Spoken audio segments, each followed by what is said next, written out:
दिन नारद मुनि ने ऋषि वाल्मीकि से पूछा, हे नारद मुनि, इस संसार के सभी गुणी जो किसी भी स्थिति में असफल नहीं होते, जो सांसारिक गुणों को जानते हैं, जो समर्पण कर देते हैं, जो किसी भी कठिन परिस्थिति में असफल नहीं होते, जो शुद्ध इरादों वाले हैं, जो मनुष्य अब इस धरती पर कौन है? तब ऋषि नारद, ओ मुनि, आपने जिन गुणों का उल्लेख किया है वे एक व्यक्ति में होना मुश्किल है। केवल एक ही व्यक्ति है जिसमें ये गुण है।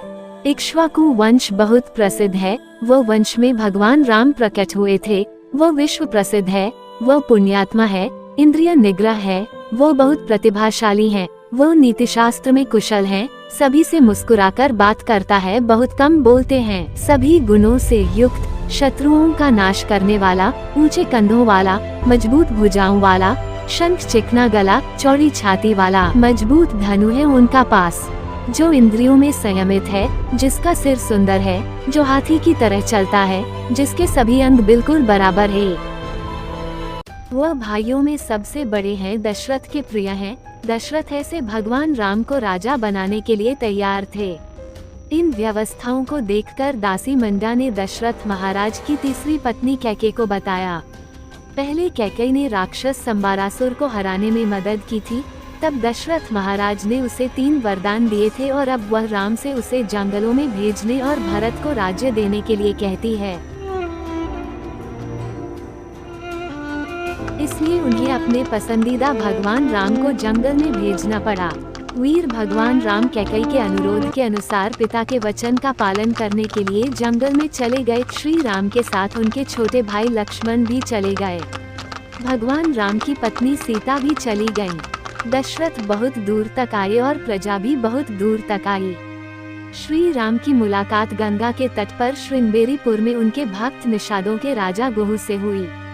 तब उन्होंने सारथी को वापस भेज दिया और फिर भगवान राम ने गुहू की सहायता से लक्ष्मण सहित गंगा पार की।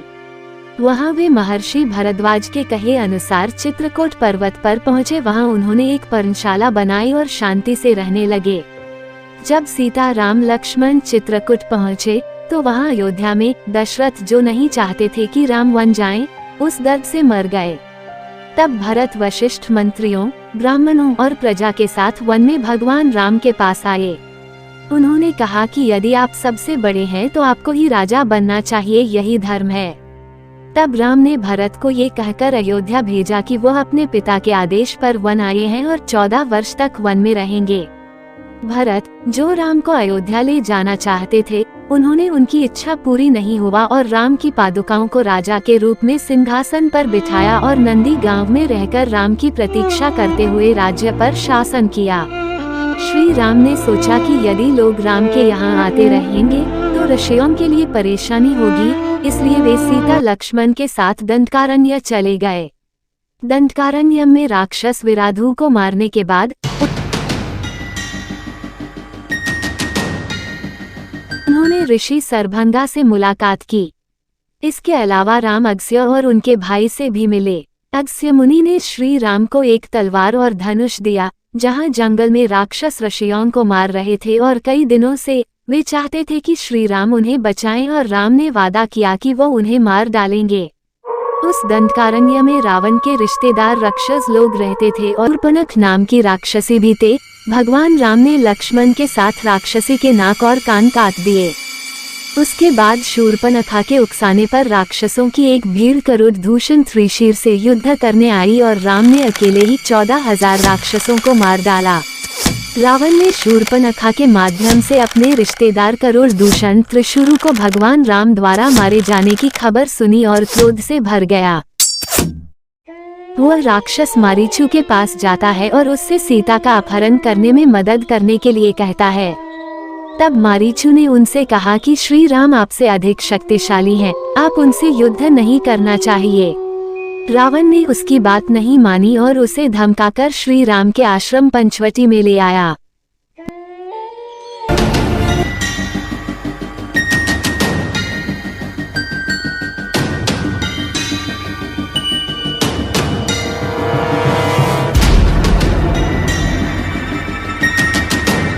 बाद में मारीचू की सहायता से राम लक्ष्मण को आश्रम से दूर भेज दिया गया।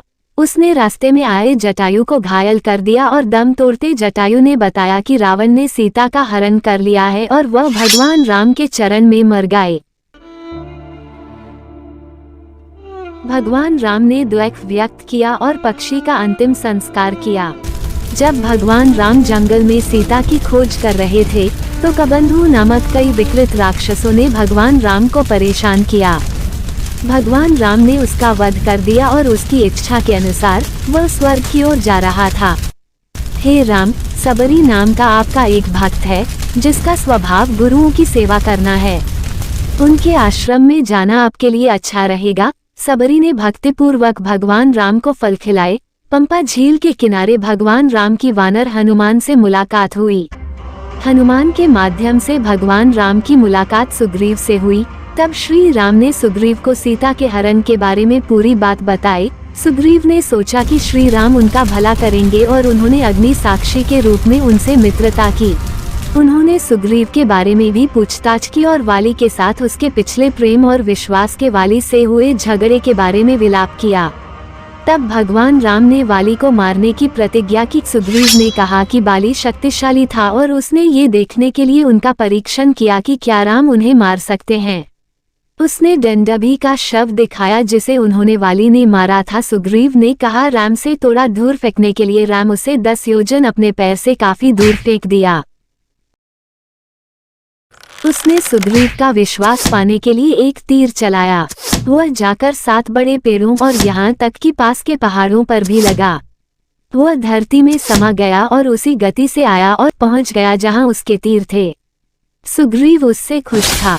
ये देखकर सुग्रीव प्रसन्न होकर हो तब वह राम के साथ पहाड़ियों के बीच किष्किंधा आया और बाली को युद्ध के लिए बुलाया। तब बाली की पत्नी तारा ने माना किया। बाली ने तारा की बात नहीं मानी और युद्ध करने के लिए निकल पड़ी। जब वाली सुग्रीव से युद्ध कर रहा था तब उसने सुग्रीव से किए गए वचन के लिए वाली को एक ही बाण से मार डाला और सुग्रीव को किष्किंधा का राजा बना दिया। वानर राजा सुग्रीव ने अन्य स्थानों से वानरों को बुलाया और उन्हें सीता की तलाश के लिए भेजा। दक्षिण की ओर जाने वालों में जाम्बवंत हनुमान प्रमुख थे।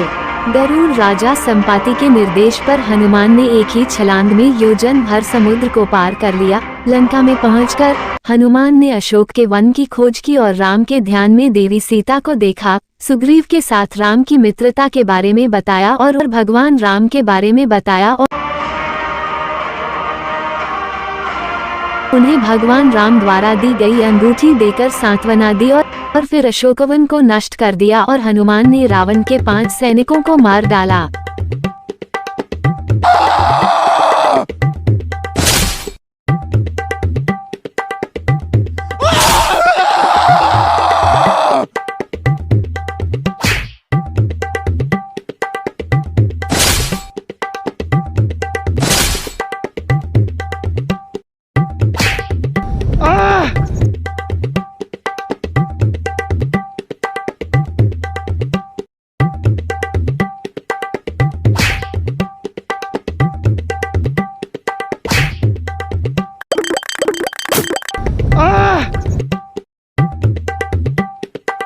सात मंत्री के पुत्रों को परास्त करके उन्होंने रावणासुर के पुत्र अक्षकुमार का वध किया। इंद्रजीत द्वारा ब्रह्मास्त्र का प्रयोग उसने स्वेच्छा से आत्मसमर्पण कर दिया जानबूझकर। हनुमान ने राम कार्य के लिए राक्षसों की पीड़ा सहन की। रावणासुर ने हनुमान के उसकी पूंछ में आग लगाने को कहा। हनुमान ने उस आग से उसने सीता वाली जगह को छोड़कर पूरी लंका जला दी। हनुमान, जो देवी कुशाल की खबर से राम को खुश करने के लिए वापस आए थे, ने राम को समझाया कि सीता को देखा है। भगवान राम और सुग्रीव वानरों सहित समंदर के पास आए। उन्होंने सूर्य की किरण के समान एक तीर निशान रखा और तभी समंदर अपने असली रूप में प्रकट हो गया। समंदर के निर्देशों का पालन करते हुए नील ने सेतु का निर्माण किया। भगवान राम सेतु के माध्यम से लंका पहुँचे। भगवान राम ने युद्ध में रावणसुर का वध किया।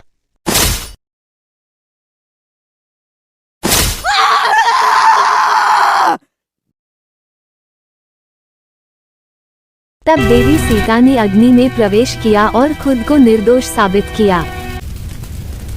श्री राम ने खुशी से स्वीकार किया। श्री राम ने विभीषण को लंका का राजा बनाया। भगवान राम ने देवताओं से वरदान प्राप्त कर युद्ध में मारे गए सभी वानरों को पुनर्जीवित कर दिया और फिर श्री राम ने सुग्रीव और विभीषण को वानरों के साथ पुष्पक विमान से अयोध्या के लिए निकला। सबसे पहले भारद्वाज मुनि आश्रम संदर्श करके भरत से किए गए अपने वादे के लिए कि वो 14 साल पूरे होते ही अयोध्या लौट आएंगे।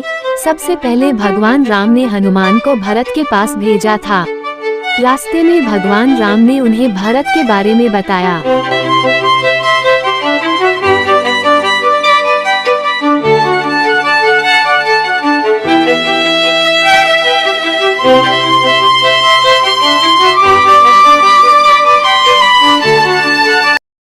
नंदी गांव पहुंचने पर भगवान राम ने जटा दीक्षा छोड़ दी और सीता देवी के साथ राज्याभिषेक किया।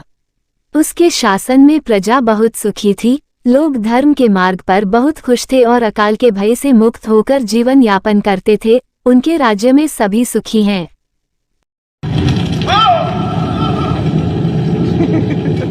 चली ना अभी तो और चलेगी। मेरी तो पूरी जल जाएगी।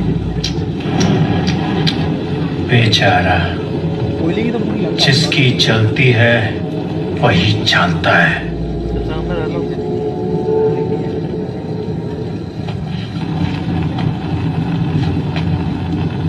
कपड़ा तेरे बाप का, तेल तेरे बाप का, आग भी तेरे बाप की और जलेगी भी तेरे बाप की।